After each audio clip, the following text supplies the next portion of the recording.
บ้านคนเมืองน้อยวันนี้ไอ้นายใหญ่กลับมา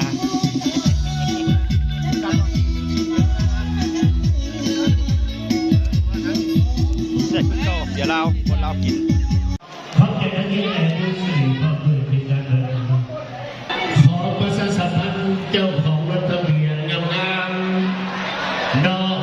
3339การดูประจำรถเป็นในวันนี้เลย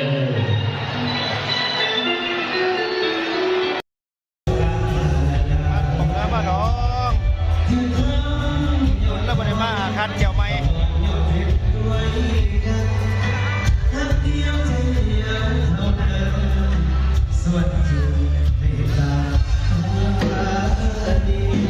ต้องการจะต้องคุณที่ใจให้เห็นทุกเท่าเลย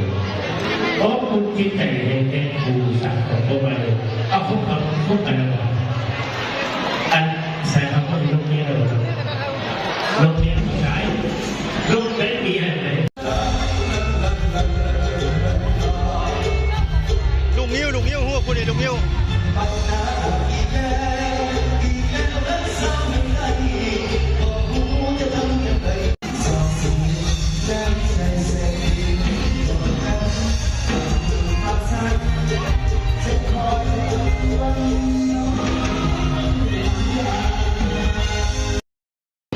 ยามแรงกำลงบ้านคนว่าส่วนหลายตรงนั้นแจง3,000 กับ300,000 4,000กับปลูกเก่าปลูกใหม่น้องเพราะว่านายเหมือนกันนี่คันนึงเนาะแต่ไม่ได้เจ้าละแจงเขาละเขียนบินละส่งให้คันอะไรไอ้สั้นเชื่อเขาอยู่บ่เจ้าจะโทรหา เศร้าคันนึง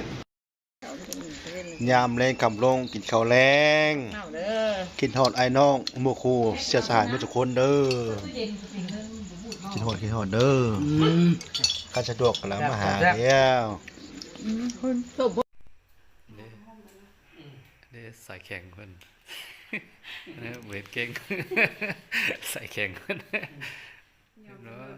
มันลงตรงเต็งอยู่เห็นบ่หลับแล้ววันใหม่มาออกอีกแล้วบางคนยังจดไปอยู่เลยทุกปีเป็นคนบดใส่ยังจนเวลามันดุตั้งแต่มาที่นี่ของการเป็นใจไหมนี่เป็นยางแบบนี้ลงมาสมบูรณ์แล้วจะทำเกตประกาศยาหน้าน้องปีต่อ